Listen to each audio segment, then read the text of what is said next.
Hello, I'm Gejo. This is a session on reading comprehension, and in this video we will look at one specific aspect, which is how to identify wrong options. Now before you watch this video, I would recommend that you watch the video on effective reading. In that video, I discussed how you can read a passage in a very efficient manner. I will leave the link in the description box below. When you look at a passage, it has got multiple paragraphs. And then you are given a question and there are these 4 answer choices, or maybe sometimes 5. One of the answer choices is right and 3 of them are wrong. But the question is, how can I identify the wrong answer choice? What makes an answer choice wrong? Is it possible to solve reading comprehension like how we solve maths? Maybe not, but there are certain learning that we can take from math that we can apply in reading comprehension. Let's look at learning number 1. Here is a question. There are 50 students in a class wherein the number of boys and the number of girls are in the ratio 2:3. Which one of the following statements is true? The ratio is 2:3 and there are 50 students in the class. The number of boys would be 20 and number of girls would be 30. Choice A, that says the number of girls in the class is 30, would be a true statement. Choice B, the number of boys in the class is 30, would be a false statement because we can infer the number of boys in the class has to be 20. But when you look at statement C, the number of boys who are absent today is 10. We can't say whether it is true. We can't say whether it is false. All you have to say, it is something that cannot be determined. Another way to say cannot be determined is to say uncertain. We are not certain about the answer choice. Now, which is the right answer? The right answer is A. The wrong answers are B and C. Now if you closely look at the wrong answer choice, a false statement is wrong, but also an uncertain statement is wrong. An uncertain statement are those statements we don't have enough information to make that inference. So one important learning that we can apply to even reading comprehension is that incorrect answer choices are not only those answer choices which are false, but also the answer choices which are uncertain. That is, I don't have information from the passage to ascertain whether this particular statement is true or false. We will look this in detail when we look at identifying how question setters set trap in an answer choice. Now in mathematics or quantitative reasoning, we hardly use elimination to answer a question, but it's a powerful tool there as well. Let's take for example this question. This says A, B, C, D and DC are 2-digit numbers generated using certain non-zero single digits A, B, C and D. If AB times CD equals 2183 and AD times DC equals 4307, then what is the value of AB plus CD? One way to solve this is to look at AB times CD equal to 2183 and look at, is there any way can I break down 2183 as a product of two numbers? But there is probably a smarter way to do this one, which is, if you look at 2183, that's an odd number and that is a product of those two numbers AB times CD. Now the only way that can happen is if both those numbers AB and CD are odd. Now this information would be very valuable in answering this question, because the question is asking us to figure out the value of AB plus CD. Now we know that both these numbers are odd, and an odd number plus an odd number must give us an even number. Your answer must be even. Therefore option A, which is odd, is incorrect. Option B, which is odd, is incorrect. Option D, which is odd, is incorrect. That leaves us with the only option C, that's only even number. That's the right answer choice. Now while solving this question, I did not know as to why 96 specifically is the answer. But what I knew is that 93, 95 and 97, those are answer choices A, B and D, cannot be the answer. So elimination is used to arrive at an answer. And this would be a key thing that we'll do in reading comprehension as well. In reading comprehension, there are wrong answer choices and right answer choice. The probability of a wrong answer choice or a statement being wrong is 3/4, and the probability that answer choice being right is 1/4. Therefore, if you are evaluating a particular answer choice, chances are it is more likely to be incorrect than correct. Therefore, instead of looking for the right answer, the key strategy in reading comprehension is to look to eliminate. Try and identify any issues or problems within that particular option. Now, the question therefore is, how to identify whether a particular option is right or wrong. We will do two things. We will understand the traps, or simply put, how the question setter creates wrong answer choice, and then we'll apply to a CAT reading comprehension passage. Have a look at this particular question, pause the video and solve it. Right. Now if you've got answer choice D as your answer, then that would be right. The first step, of course, is to try and make sense of what is given in the passage. It says, I have often had an occasion to remark the fortitude with which women sustain the most overwhelming reverses of fortune, those disasters which break down the spirit of the man. Now, if you look at till that part, you see the discussion is about women and men, and there is a context that is given. That context is reverses of fortune, and women sustain those reverses of fortune and men break down. Let's continue to read. Those disasters which break down the spirit of a man and prostrate him in the dust seem to call forth all the energies of the softer sex and give such interpretability and elevation to their character that at times it approaches to sublimity. There is no more information that we can take away from there apart from the fact that there is reverses of fortune. In those situations, women sustain and men do not sustain. Then it goes on to say, nothing can be more touching than to behold a soft and tender female who had been all weakness and dependence and alive to every trivial roughness while treading the prosperous paths of life, suddenly rising in mental force to be the comforter and support of her husband under misfortune and abiding with unshrinking firmness the bitterest blasts of adversity. Here we get one more information, that women support and comfort their husband under misfortune. The context specifically talks about that situation of misfortune. And then it says women sustain, men do not sustain, and women support their husband. Now before we look at why answer choices A, B, C are wrong, let's dive in and try and understand what makes an answer choice wrong in general. I will use the example of this specific question. I'm going to write the statement and you have to just tell me whether the statement is true, false or uncertain. True statements are something that is 100% true based on the passage. False statement and something that is definitely false based on the passage. An uncertain statement are those where we don't have enough information to say whether it is true or false. Remember, in a reading comprehension passage, the right answer choice are true statements and the incorrect answer choices are both false and uncertain statements. Your ability to identify uncertain statement will go a long way in understanding as to why a particular answer choice is incorrect. Let's look at this statement first. Women often support their husband during times of misfortune. That's something that is mentioned in the passage, therefore that statement is true. 100% is true. But what if I say women do not support their husband during times of misfortune? You can say for sure that that statement is false. It directly contradicts what is mentioned in the passage. Now, false statements are easy to identify. But let's have a look at this particular statement. Women often support their husband. Now, in your mind, you might be thinking that's a true statement. It is mentioned in the passage they support. But what you must understand, the context in the passage is misfortune, which means of all the situations that is possible, the passage specifically discusses only those situations of misfortune. Therefore, when we say women often support the husband, that is taking it a little broader than the context of the passage. What if husband cheats? Does the woman support? What if the husband murders someone? Will the wife support? You don't know. There are quite a few situations. It is possible that there is a support. The possible there is no support. But unfortunately, from the passage, we don't have any information beyond the situation of misfortune, wherein we can make any kind of inference like this. Therefore, this is uncertain.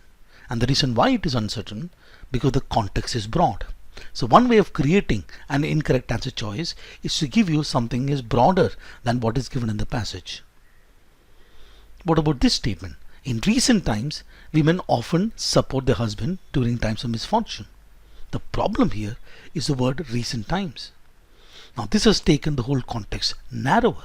The passage does not give any frame of reference in terms of the time period as to when women support their husband. It makes a general statement of women supporting their husband during times of misfortune without qualifying that particular statement. Therefore, because it narrows the context, this one is uncertain. What about this statement? Women often support their family during times of misfortune. But family is quite a lot of people. And this passage talks about husband and wife. Therefore, this is uncertain because we have no clue about the rest of the family. Family, in one sense, is an alien to the discussion, something that is out of scope. So, by putting in something that is not discussed in the passage, the question setter can create an incorrect answer choice. Let's look at this statement. Women always support their husband during times of misfortune. Always. Every single time. If we look at the passage closely again, this talks about I have often had an occasion to remark the fortitude, not always. Therefore, by using this word always, this is uncertain. This has used an extreme word. Words like always, most, never, these are usually incorrect. When I say usually, because if the author has taken an extreme position, then of course this would have been a true statement. But more often than not, you will not find author of a passage taking extreme positions.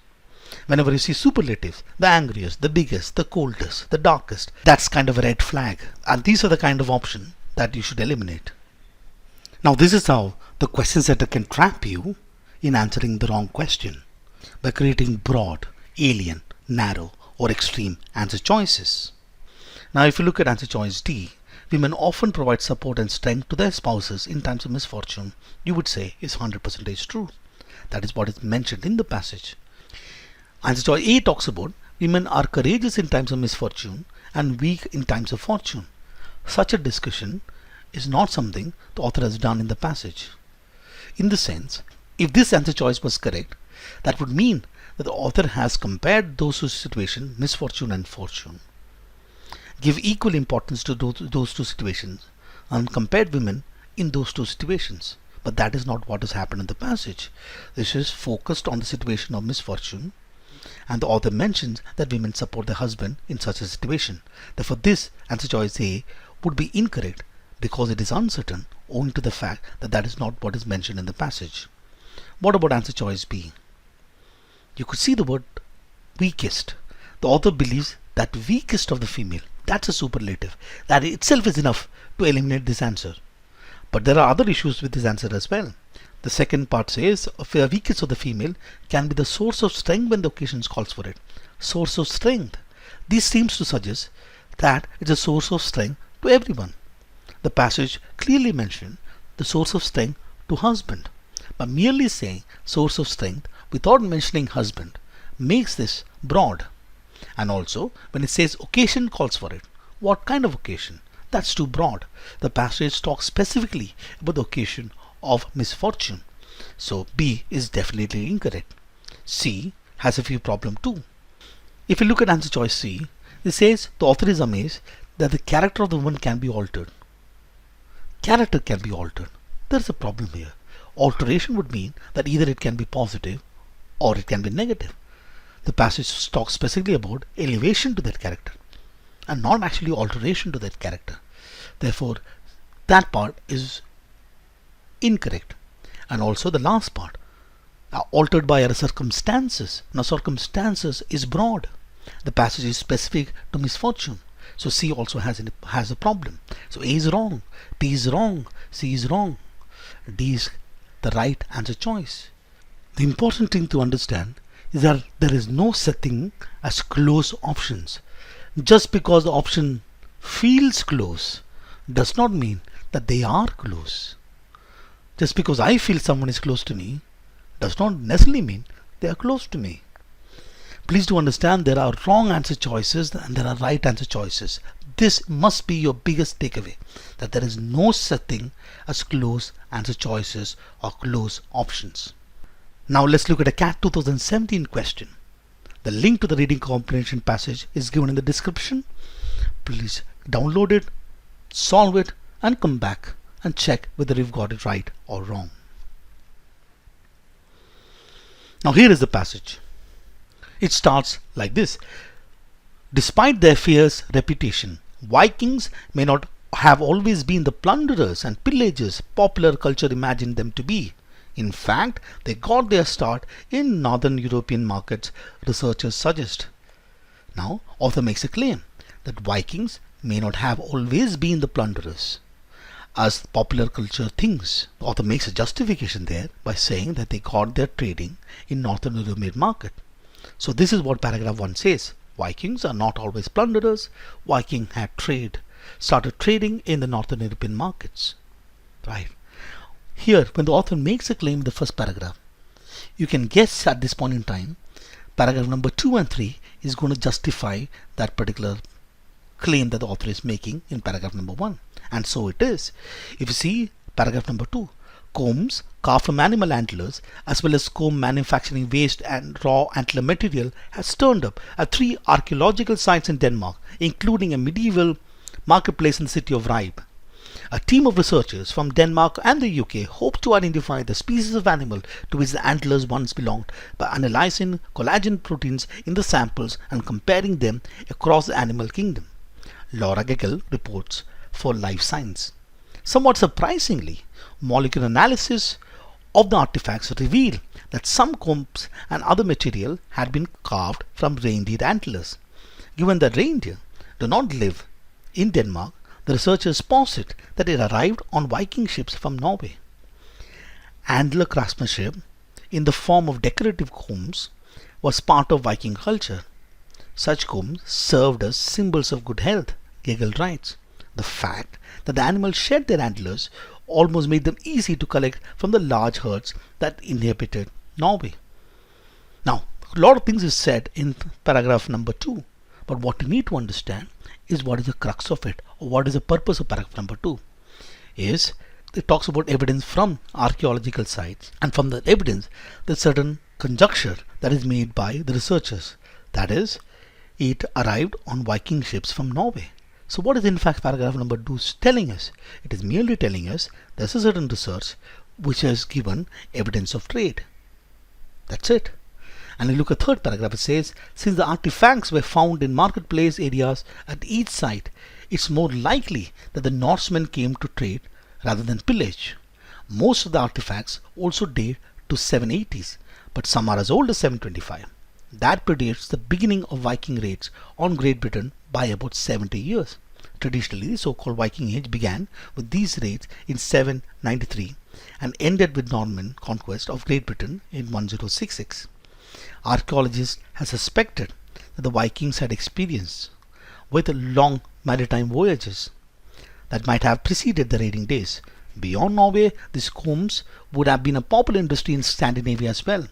It's possible that antler combs represent a larger trade network where the Norsemen supplied raw material to craftsmen in Denmark and elsewhere. It continues, the idea just continues, paragraph number 3, that talks about the fact that the Norsemen or the Viking came to trade and not pillage. So you have paragraph number 1, which talks about Vikings not always plunderers because there is evidence of trade. That evidence came from a particular archaeological site and the research done on that particular site. And therefore the conclusion is likely that Norsemen came for trade and not to pillage. Norsemen, by the way, are Vikings. So paragraph number 1 is where you can find the main idea. Paragraph number 2 and paragraph number 3 supports that idea. Once you understood what the passage is, let's go and look at the question. And let's attack the question setter and tell him we've got everything right. Question number 1. The primary purpose of the passage is it A, to explain the presence of reindeer antlers combs in Denmark, or B, to contradict the widely accepted beginning date for the Viking Age in Britain and propose an alternate one, to challenge the popular perception of Vikings as raiders by using evidence that suggests their early trade relations with Europe? Or is it D, to argue that besides being violent pillagers, Vikings were also skilled craftsmen and efficient traders? For some of you, one of the answer choice spoke to you. C would have spoken to you and said, pick me, right? But anyways, let's look at what is the problem with each of the answer choice. Now this question is asking us to identify the primary purpose. Now apart from the traps, which is broad, narrow, alien, extreme, the additional trap is a true statement but a detail. The question is asking about the primary, the most important purpose of this passage. Now a trap could be that I'll give you a true statement but a detail. That's exactly what you find in option number A, to explain the presence of reindeer antler combs in Denmark. This is the detail of the passage and not its main idea.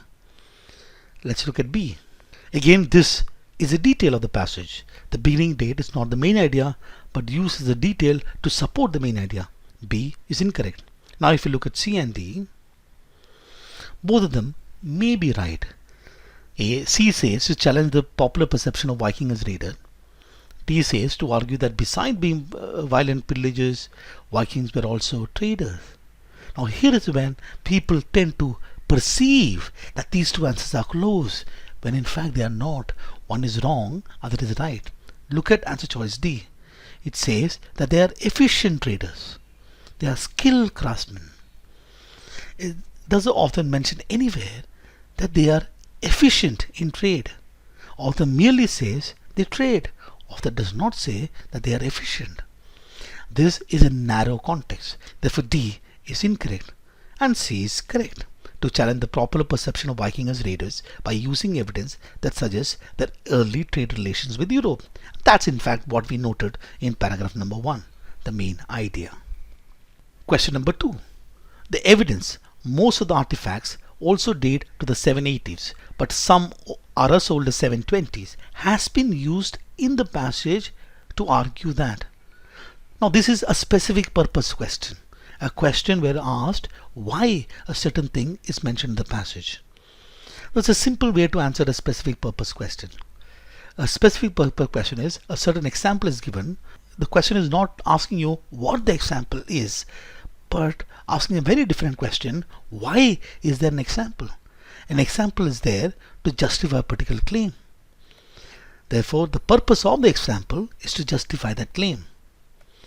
And that claim would be the answer. The reason why the example is given is because there's a claim being made and the example is used to justify that particular claim. Now either you can find the claim before the example or you can find the claim after the example. There is no strict rule to this, but definitely you will find it either before it or after it. Now, this is that example. Most of the artifacts also date to the 780s, but some are as old as 725. Just look at the sentence right before that. Norsemen came to trade than pillage. Okay, and the example starts. The example continues and ends by saying archaeologists had suspected that Vikings had experience with long-term maritime voyages that might have preceded the raiding days. That means they came to trade before they started the raid. Trade before raid. The key word is trade. You see, answer choice A talks that the beginning date of the Viking age should be changed. Nothing of the sort is mentioned in the passage. B talks about the fact the raid started in 725. That's not the purpose. The purpose is about the fact that the trade started before the raids. That's what the author is claiming. This would be incorrect.